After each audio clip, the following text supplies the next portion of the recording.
Boa noite, pessoal. Eu tenho só uma curiosidade.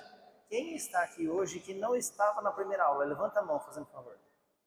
Porque tem bastante gente nova, né? Muito bem. Bom, nós vamos fazer como o padre Fábio conversou comigo, né? A gente vai fazer aí uns 45 minutos, depois aí a gente faz uns 15 minutos, 20 minutos de intervalo. Ele falou que acho que tem um churrasco lá fora, coisa boa, né? E aí depois a gente volta e faz mais 45 minutos. Eu não sei, a outra vez tinha alguém que ia me avisar, beleza, porque eu empolgo e se deixar eu vou indo, né? Enfim. Bom, então, para a gente começar hoje o nosso encontro, né, eu vou rapidamente recapitular algumas coisas.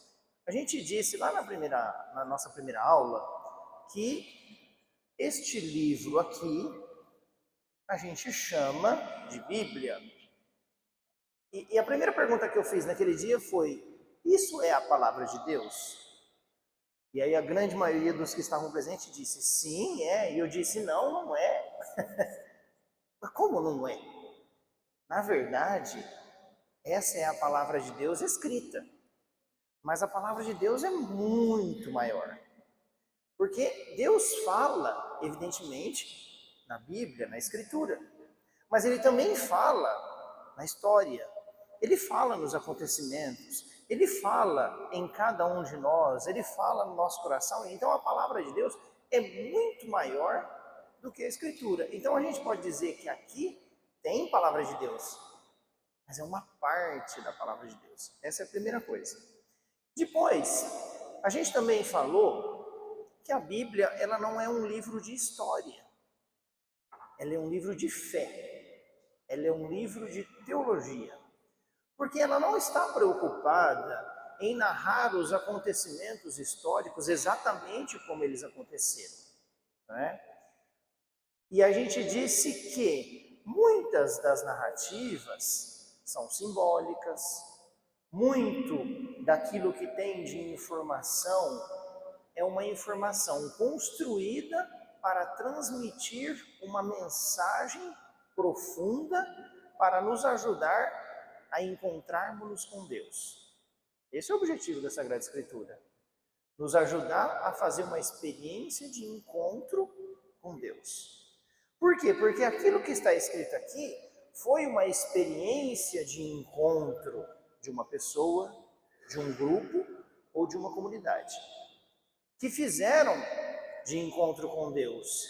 E quando a gente experimenta algo bom, né, dizia eu na nossa primeira aula, o que a gente quer fazer? Repartir. A gente quer contar para as pessoas.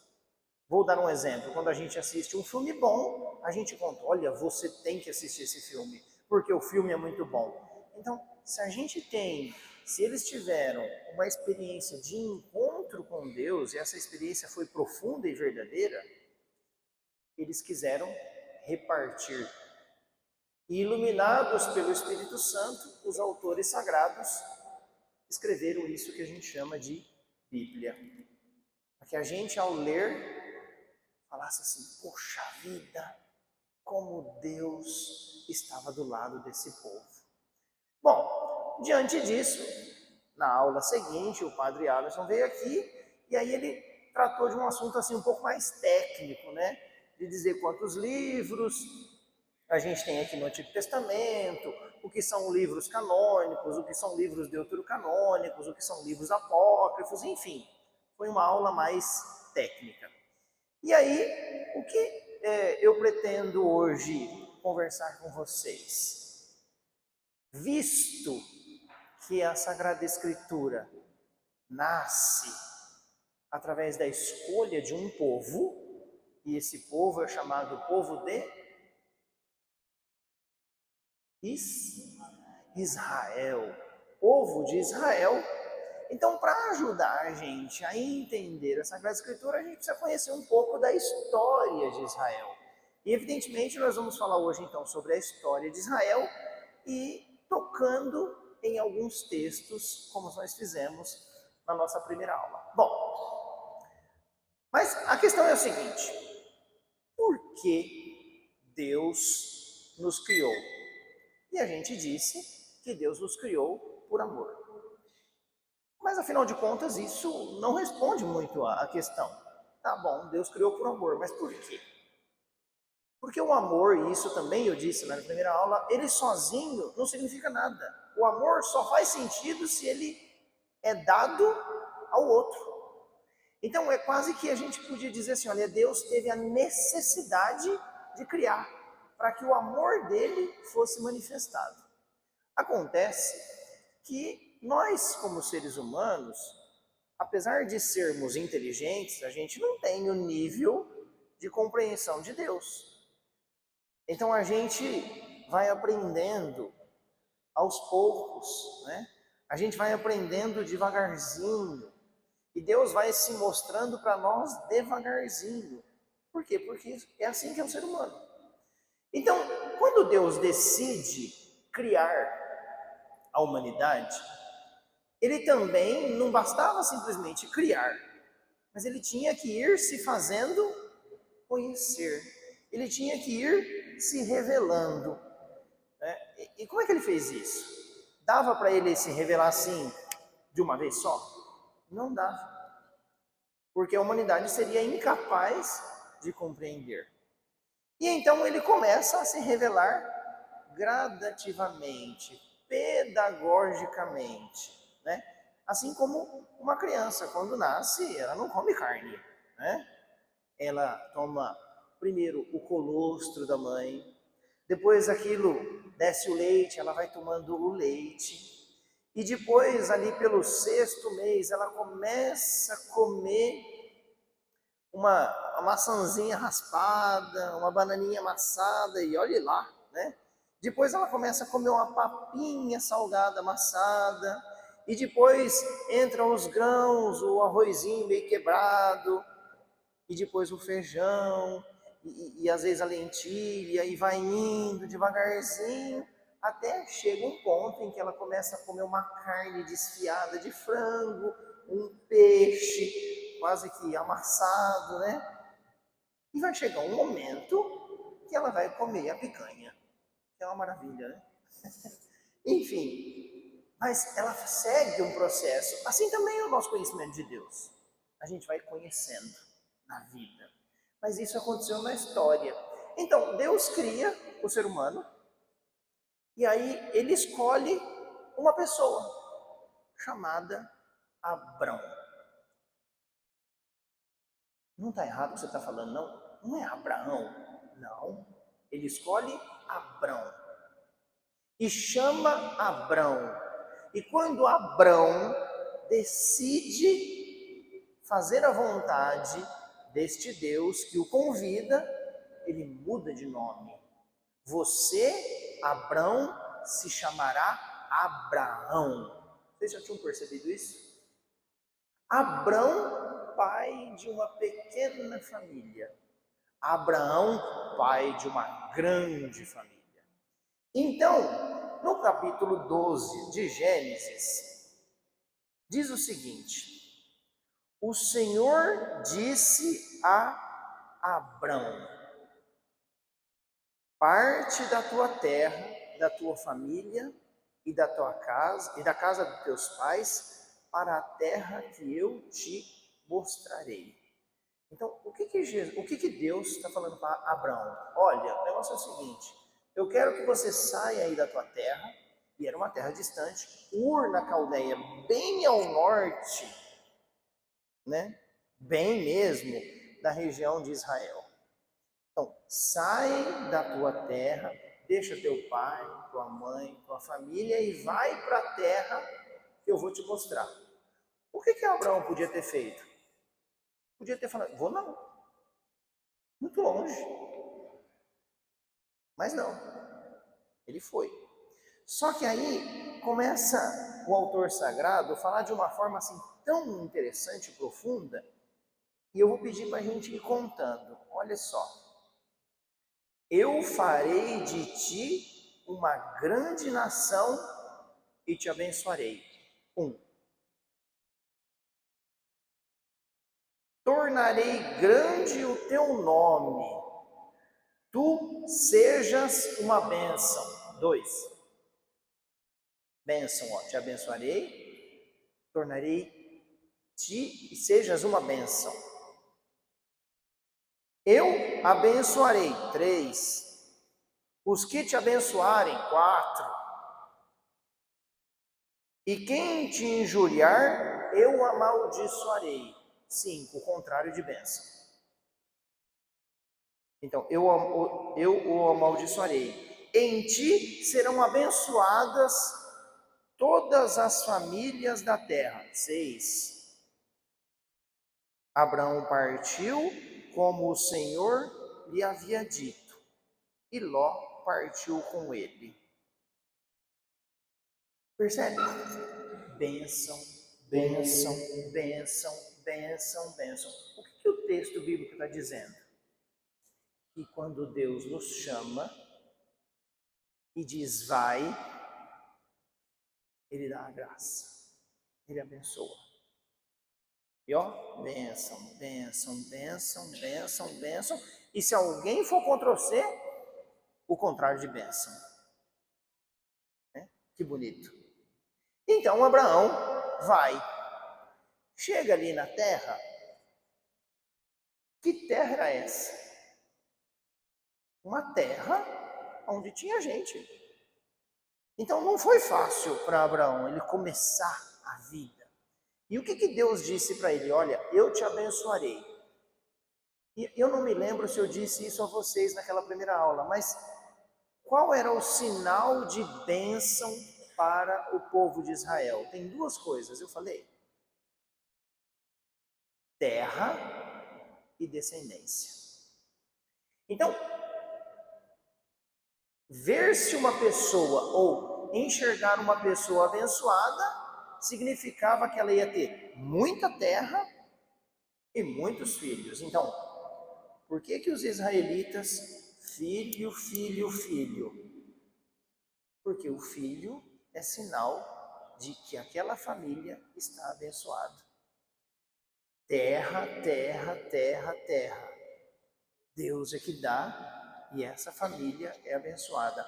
Olha a promessa para Abraão. Eis que eu farei de ti uma grande nação. E uma nação se faz com quem? Com terra e pessoas.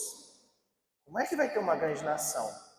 A tua descendência será maior do que as estrelas do céu e do que os grãos da areia da praia. Muito bem. Só que aí começa a acontecer um negócio diferente. Abraão vai, chega na terra,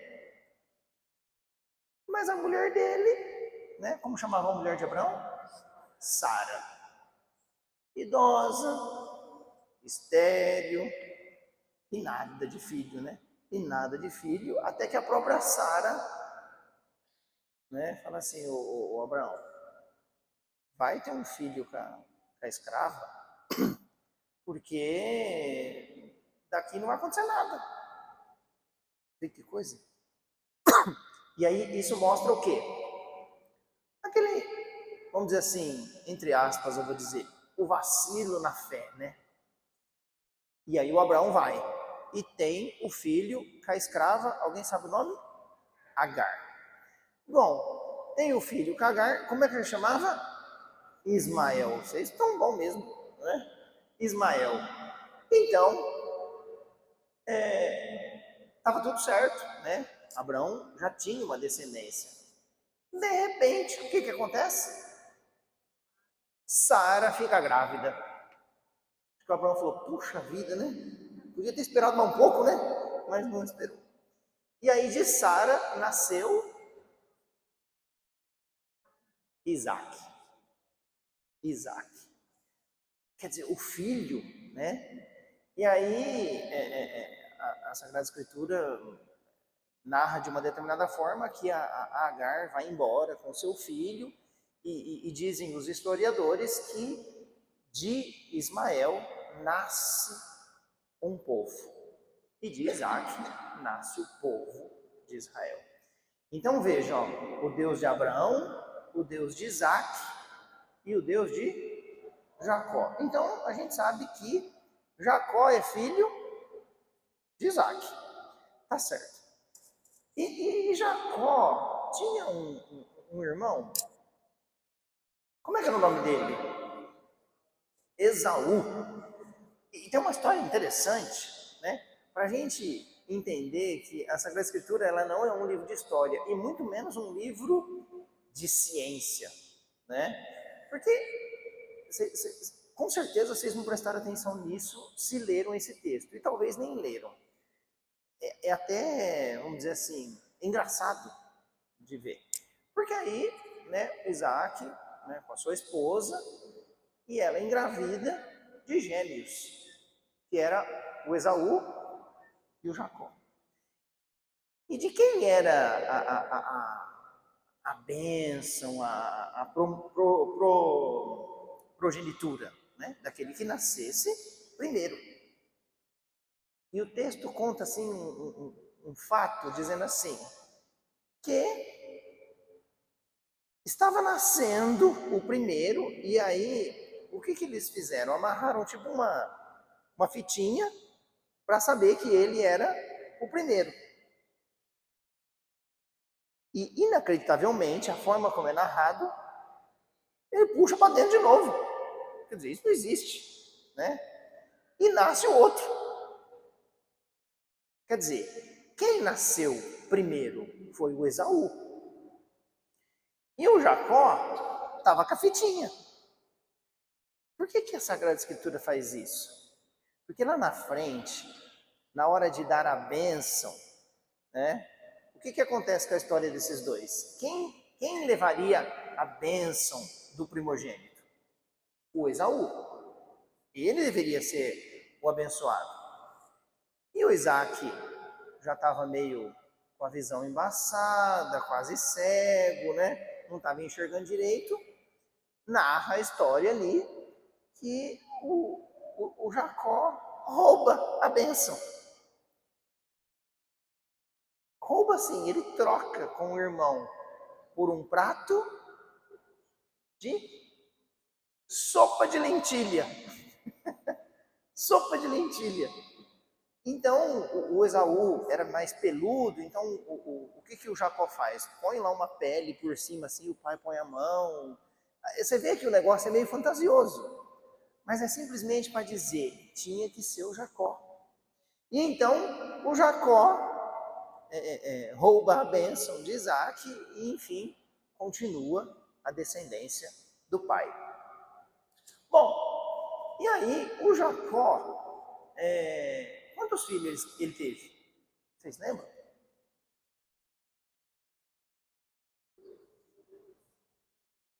12. 12 tribos, né? Muito bem. E um desses filhos, quem que era? Um novinho, como é que chamava? José, né? O caçula, né? E aí o que aconteceu? Os irmãos tinham ciúme desse José, não é assim? Bom, tinham ciúme do José.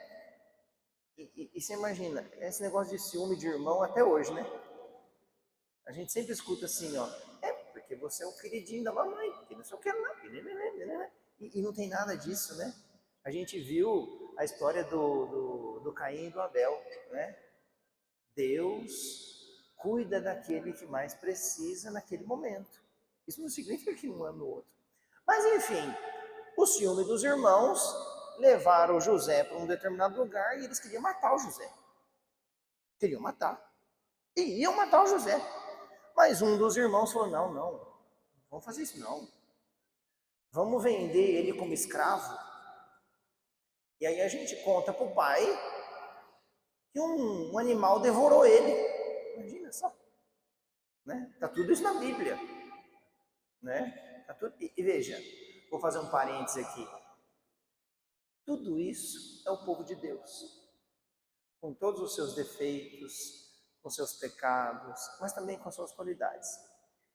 Mas aí, então o José é vendido como escravo. Eles chegam lá, falam para o pai, olha pai, né? O José foi devorado por um animal. eu fico imaginando o sofrimento desse pai, né? Que loucura. E os filhos sustentando essa mentira, né? Mas enfim, venderam o José. E o José foi para onde? No Egito, como escravo. E aí a gente vai percebendo que a história de Israel vai sendo conduzida de acordo com o projeto de Deus. Bom, num determinado momento tinha lá o faraó, né, que era um homem poderoso, e o faraó teve um sonho. Ele sonhou o quê? Vocês lembram? Sonhou com sete vacas magras e 7 vacas gordas. E queria entender o que era esse sonho. E aí chamaram lá os intérpretes do Egito e ninguém entendia nada. Até alguém pegou e falou assim, olha, tem um rapaz lá que está na prisão, lá, escravo, e diz que interpreta sonho. E o faraó fez o quê? Traz ele aqui. E aí o José interpreta os sonhos. Falou, olha, você vai ter 7 anos de fartura, 7 vacas gordas de fartura, e depois vai acontecer uma grande seca e vai ficar 7 anos de miséria. Então, guarda alimento, guarda comida, que você vai sobreviver. Então, isso salvou o Egito. E aí, ele caiu nas graças do faraó e se tornou a segunda pessoa mais poder no Egito. O José, vendido como escravo. Agora ficou melhor, né? Você sabe que eu vou fazer um parênteses aqui, eu estou precisando ir no oftalmo, porque eu fiz um esforço para ler aqui, porque eu não conseguia ler. Sim, melhorou. Mas enfim, então, o que aconteceu? Nesse período de seca, pegou toda aquela região, não só do Egito, mas de Israel. E aí faltou comida onde? Lá em Israel. E então, todo mundo sabia que o Egito estava bem. E aí o Jacó falou assim, ó, vamos, vai lá buscar comida no Egito. Chegando lá, quem chega lá? Os irmãos de José. Eles não reconheceram José, mas ele reconheceu os irmãos. E o que o José fez? Falou, olha, nós vamos ajudar vocês, mas com uma condição. Vocês voltam lá na terra e traz o pai de vocês. Ele não falou que ele era o irmão. Só que para eu ter certeza que vocês vão e vão voltar, deixa o Benjamim aqui, que era o mais novo. Nossa, eles ficaram desesperados. Falou, o pai já perdeu o José. Se perdeu o Benjamim agora, ele vai morrer. Não tem outra condição. Vocês vão lá buscar e traz o pai de vocês. Enfim. E aí eles chegam lá, imagina, dando a notícia para o pai. O pai quase morreu, né? Falou, pelo amor de Deus, vocês deixaram ele lá no Egito, né? Resumindo, levaram o pai. E aí, chegando lá, o José se revela, enfim, os irmãos pedem perdão para ele, toda aquela história, né? Só que eles ficam lá, no Egito. E aí começa a história dos israelitas no Egito, né? Sobre as graças do faraó. Só que, qual era o sinal mesmo de bênção para o israelita? E descendência. O que vocês acham que os israelitas fizeram no Egito? Filho. E começou a crescer a população de israelitas no Egito. Claro que isso não aconteceu num ano, né? Aconteceu ao longo do tempo. E aí aquele faraó morreu. Até o José morreu, né? E aí vem um novo faraó. O que aconteceu com esse faraó? Falou, epa, esse povo vai se tornar maior do que a gente, eles vão dominar a gente e nós vamos ficar em maus lençóis. Diga. A primeira leitura da liturgia de hoje. Verdade. Enfim. E aí, o que ele faz? Eu vou acabar com isso. Manda matar todas as crianças de 2 anos para baixo. E aí, tem um menino chamado Moisés, que a mãe, né, com muita, assim, pega e coloca ele no rio. Tá bom, na cesta. E vai, e ele cai aonde? Lá na nascente, perto do palácio do faraó, que por coincidência, a gente sabe que não é coincidência, a mulher do faraó tinha perdido a criança, tinha morrido. Então pegou José e criou como filho. E aí José se tornou o príncipe do Egito. José, perdão, Moisés. Eu estou imaginando a cena assim e falei a palavra errada, perdão. E aí o Moisés se tornou o príncipe do Egito. E tá tudo certo, né? E cresce, palácio, uma vida boa. Só que o texto bíblico diz que num determinado momento Moisés vê uma sarça pegando fogo. E escuta, Moisés, Moisés. E então, ele vai lá perto. E aí ele fala assim, eu sou o teu Deus. Eu quero que você liberte o meu povo da escravidão. Ah, eu esqueci de dizer, além de matar as crianças, escravizou os adultos. Escravizou, né? Então, quer dizer, foi uma situação ali complicada para o israelita. Então, eu quero que você liberte. Agora, vamos fazer um parênteses aqui. Isso não importa muito, mas é só para a gente entender, né? Será que Deus falou mesmo, assim, de uma forma real, numa sarça pegando fogo, e ele escutou com esses ouvidos aqui? Eu acho que não. Mas se para alguém aqui falar, não, precisa ser, tá bom. O que importa é que Deus falou com ele. Por que eu estou dizendo isso? Porque Deus continua falando com a gente. Ele continua. Quantos de nós, já em alguns momentos da vida, se deparou com uma situação e fala assim, nossa, e agora? Eu faço isso ou faço aquilo? E aí a gente reza e parece que a gente fala, não, é isso daqui. E aí você vai, toma a decisão, faz, realiza aquilo que tem que ser realizado, e depois de algum tempo, sei lá, 6 meses, 1 ano, 2, 3, 4 anos, você olha para trás e fala assim, puxa vida, Deus falou comigo mesmo nesse dia. E é verdade.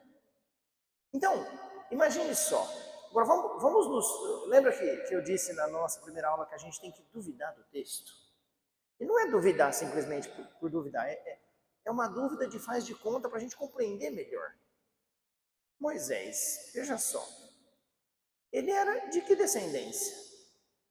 De hebreus. E como é que eram as condições físicas de José? Com certeza ele é diferente dos egípcios. E ele, com o passar dos anos, deve ter percebido isso. E aí, imagine só ele olhando aquele povo escravo. Ele deve ter raciocinado e falado, peraí, eu pareço mais com eles do que com os egípcios. E em algum momento ele entendeu que ele não era egípcio. E essa é a fala de Deus para ele. E entendeu que aquele era o povo dele. E ele intuiu, e essa é a fala de Deus para ele, é o meu povo. Eu preciso fazer alguma coisa. Eu preciso libertar esse povo. E então, é aí que ele escuta a voz de Deus. Como nós escutamos na vida. Porque vamos falar bem a verdade. Alguém aqui, alguma vez na vida, né, eu gostaria, mas até hoje eu não consegui. Desse jeito, não. A gente chega, a Capela do Santíssimo está ali. Chega atrás. Chega diante do Santíssimo, fala, Senhor, fala comigo. Quanto eu gostaria de escutar a voz mesmo assim, ó. Mas a gente não escuta. Se alguém escutou a voz, digo voz igual eu estou falando aqui, é bom procurar um médico. Não é verdade? Entendeu? Você fala, eu escutei Deus falar muitas vezes na minha vida, sim, mas não com voz aqui na orelha. Eu começar a escutar vozes assim, fica, né? Então, a gente intui, a gente sente, né? Deus fala de tantas outras formas, e algumas pessoas com alguns dons até especiais, né? De revelação, mas não a voz, assim, né? Eu gostaria, quantas vezes eu não pedi para o Senhor, Senhor, fala comigo, eu ficava lá, né? Fala ou não fala? E desse jeito, não. Então, percebe? Deus falou com Moisés? Falou, é verdade. Moisés entendeu a vontade de Deus? Entendeu, é verdade. Ele libertou o povo? Libertou, é verdade. E isso é o que a gente tem de essência ali. A forma como é narrada é simplesmente para dizer assim, puxa, Deus fez... Quem lê, percebe a natureza da imagem, né? Uma sarça ardente pegando fogo e uma voz, né? Moisés, pensa bem. Puxa vida, falou mesmo, não é? A intenção é essa, é que a gente simplesmente entenda, olha, ele falou mesmo com ele, e é verdade, falou. Não do jeito que a gente imagina, mas falou. Porque a Bíblia, gente, ela às vezes conta de uma forma para causar um impacto positivo. Quer ver um exemplo? Vou dar um exemplo aqui. Deixa eu pegar aqui uma pessoa. A senhora é mãe de quantos filhos? 4 filhos, essa é um bom exemplo. Bicho, só falta 15 minutos? Nossa Senhora. Então, vamos imaginar que, como a senhora chama? A dona Aparecida, ela tem, me fala o nome de um. Sérgio. Se a gente perguntasse assim para a dona Aparecida, como é que é teu filho Sérgio? Que jeito vocês acham que ela vai contar? Nossa, meu filho é maravilhoso. É o mais inteligente de um horizonte. Ele é isso, ele é aquilo. Honesto? Uxi, honesto é pouco para ele. E ela vai, né? Ela vai até exagerar. Não que ele não seja. Né? Ele pode ser honesto, ele pode ser inteligente, tudo, mas o jeito que ela vai contar, não tem ninguém igual a ele. E para a mãe é assim mesmo, não é? Pois é, mas o que ela quer fazer quando ela conta sobre o filho dela desse jeito? É que a gente acredite mesmo. E dependendo do jeito que ela falar, a gente fala assim, olha, se é verdade eu não sei, mas que está bem contado, tá. É assim que a Bíblia faz. Ela exagera na forma que ela narra, para simplesmente falar, olha, é verdade mesmo. Como esse Deus estava do lado desse povo de Israel. Puxa vida, né? É assim. Bom, uma outra coisa que acontece, imagine o seguinte. Suponhamos que acontecesse uma enchente aqui em Novo Horizonte. E aí, por uma tristeza muito grande, uma criança morresse afogada. Que dor, né? E vamos imaginar que alguém escrevesse o texto de um jornal. E escrevesse assim, olha, fulano de tal, filho de ciclano, beltrano, barará, devido às enchentes que aconteceu aqui em Novo Horizonte, morreu afogado. Como é que a gente lê ou escuta essa notícia? A gente escuta até com uma dor no coração. É verdade. Mas depois de 15, 20 minutos, o que a gente faz? Continua a vida. Tá tudo, né? Paciência, fazer o quê? Foi um desastre. Mas a gente não fica com aquela... Agora, e se ao invés do jornalista escrever, a mãe dessa criança escrevesse? Como é que seria esse escrito? Cheio de dor. Cheio de repartir o sofrimento que ela está tendo. E ela ia contar aquilo com detalhes tão emocionantes, no sentido assim de repartir a dor dela. E como é que a gente leria isso? Com certeza a gente choraria junto. E aquilo não ia passar em 15 minutos. Aquilo ia mexer tanto com o nosso coração que a gente ia ficar pelo menos aí uma semana, né, lembrando do tamanho da dor daquela mãe. O que é a Escritura? A Escritura é a experiência que alguém fez de encontro com Deus. Não é um jornalista que escreveu, não. Ele coloca toda a emoção que ele teve, ele coloca toda a experiência profunda que ele teve de encontro com Deus. E aí a forma que ele narra, e se a gente lê com atenção, se a gente lê assim, prestando atenção nos detalhes, a gente fala, nossa, que coisa, como Deus foi bom para eles. E aí a gente fala, bom, se ele foi bom para eles, ele é bom para nós também. Se ele libertou eles da escravidão do Egito, ele também me liberta da escravidão, que é uma outra escravidão dos dias de hoje. Eu tenho que ouvi-lo. Esse é o objetivo. Esse é o objetivo. Bom, aí o Moisés então vai e liberta esse povo, né? Atravessa o Mar Vermelho. E olha uma outra cena, né? Atravessa o Mar Vermelho e Deus conduziu esse povo e eles atravessaram a pé enxuto. Quando a gente olha e fala, puxa vida, né? Se atravessar um corguinho a pé enxuto, já é difícil. Agora, meu, se atravessar um mar, é demais, né? É demais. Então, olha a perspectiva de quem está lendo. Fala, puxa vida.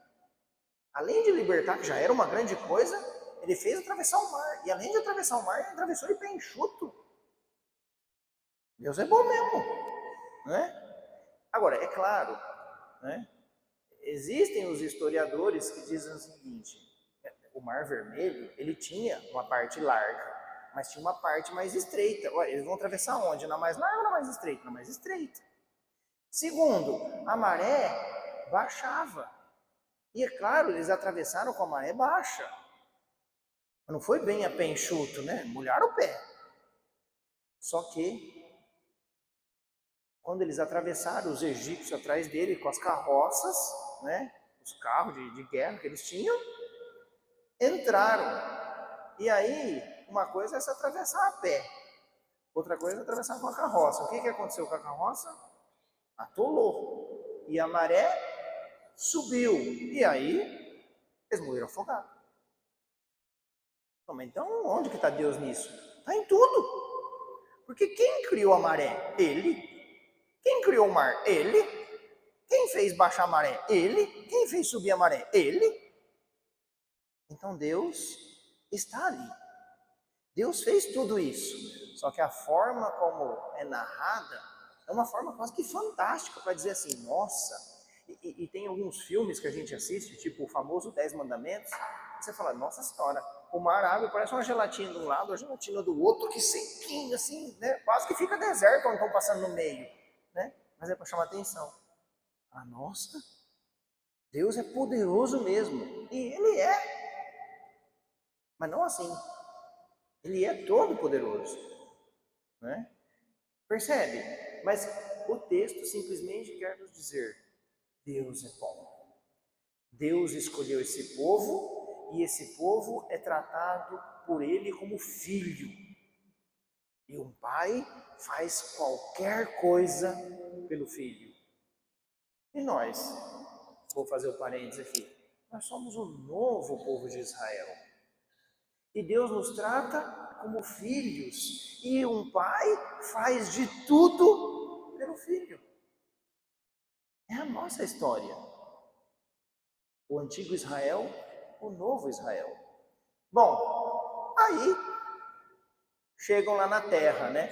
Olha outra coisa. Eis que eu vou libertá-los e levá-los a uma terra onde corre leite e mel. Leite e mel nada, uma terra seca, não tem nada lá. Tem nada lá, né? Seco, deserto. Mas você fala, mas por que o texto então fala uma terra onde corre leite e mel? Para dizer o seguinte, olha, vai ser o melhor lugar do mundo, porque vai ser o lugar de vocês. E eu é que vou dar. É isso. Agora, esse povo também, eu vou contar uma coisa aqui no meio, né? Esse povo também é teimoso. nem é igual a gente, né? Teimoso, cabeça dura. Chega um momento, isso está escrito no livro dos Números. Tem uma cena que é interessante, que o Moisés encheu as paciências, perdeu a paciência. Falou, eu não aguento mais esse povo, porque era uma reclamação. Porque lá no Egito a gente tinha cebolas, e aqui a gente não tem nada, né? E aí eles começaram a reclamar com Moisés e falaram, nós queremos carne. E aí o Moisés perdeu a paciência e um dia foi conversar com Deus. E falou, Senhor, eu não aguento mais. Eu não pedi o Senhor me dar esse encargo aqui. Então, o Senhor dá um jeito. Não é possível. E aí Deus falou assim, então vai lá, escolhe 2 homens anciãos e eu vou dar o meu espírito, repartir o espírito que eu dei para você, para eles. E aí é engraçado, porque o texto fala exatamente com essas palavras. E esse povo quer carne? Tá bom, eu vou dar carne, mas eu vou dar tanta carne para eles, tanta carne, que vai sair pelo nariz. Essa é a fala de Deus, no livro dos Números. É até engraçado você falando.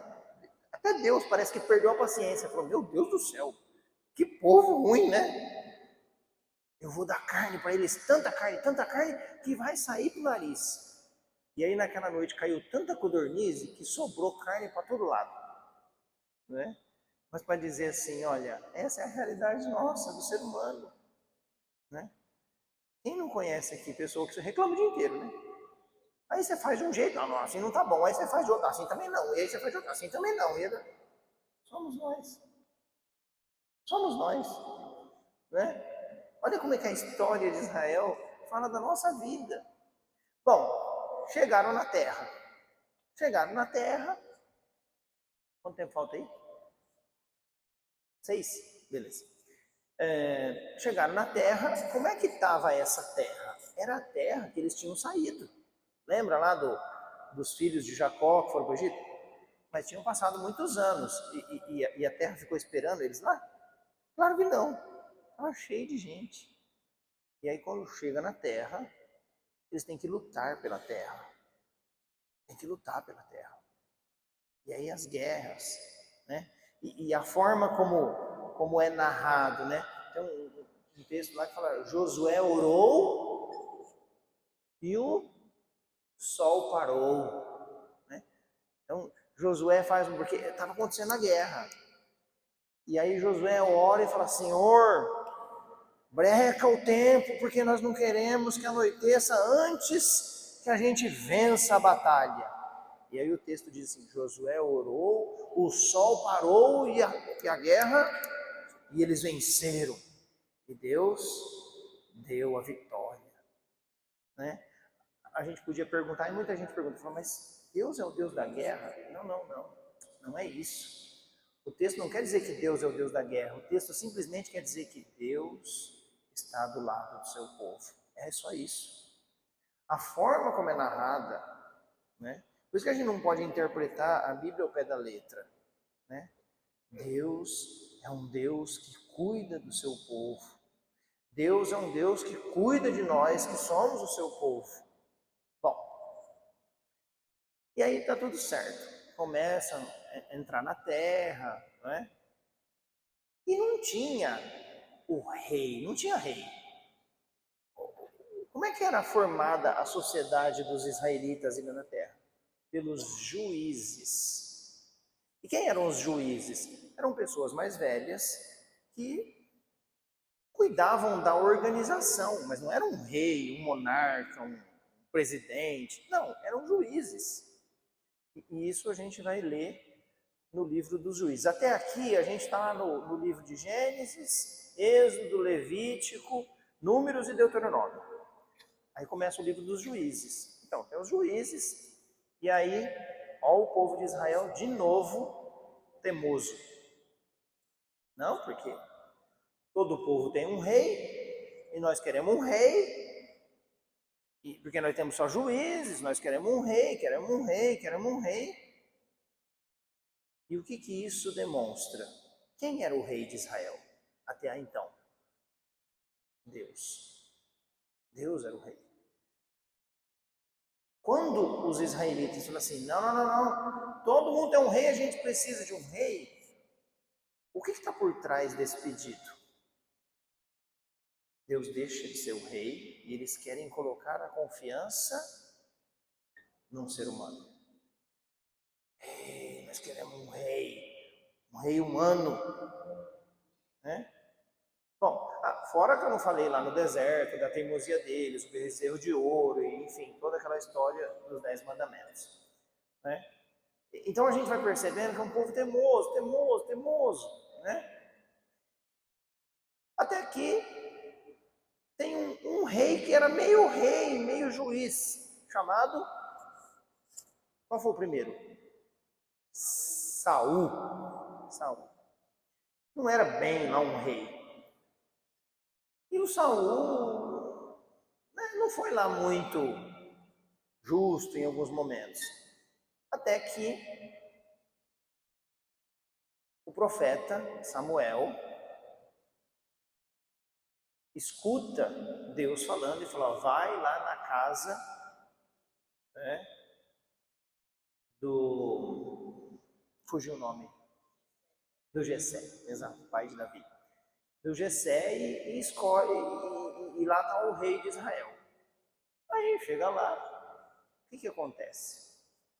Olha, eu vim aqui, eu preciso ver os seus filhos porque eu vou saber quem é o escolhido de Deus. E aí, o que o Jessé fez? Mandou os mais fortes, né? Os mais musculosos, os maiores. E não é esse, não é esse, não é esse, não é esse, não é esse, não é esse. Passou todos eles e falou, mas não é nenhum deles. Mas você não tem mais nenhum filho? Tem um que está lá no campo, mas ele é pequenininho, magrelinho, né? Traz ele lá. E era o Davi. E quando Jessé viu Davi, falou, esse é o escolhido de Deus. É interessante, quando eu fui para fazer um curso de arqueologia lá em Israel, logo na entrada da cidade, tem um lugar lá que chama Cidadela de Davi, né? E aí, a hora que você entra, assim, tem uma estátua do rei Davi. De verdade. Alguém que conhece o padre Rosinei de Catanduva? Ele é pequenininho, magrelinho. O Davi era menos. Mais fácil. Dom Tacílio. Era mais ou menos igual ao Dom Tacílio, né? Aí você fala, puxa vida, né? Eu fico imaginando, né? O próprio pai, né? Devia ter uns filhos grandes, musculoso, tudo, e aí chama, lá não é nenhum deles. Aí vai o Davi, né? 1,5 m, magrelinho. Se você vê a estátua, você fala, não é possível. Era o Davi. E esse foi o escolhido de Deus e o maior rei que Israel já teve. A gente faz um intervalinho e continua a partir de Davi, ok?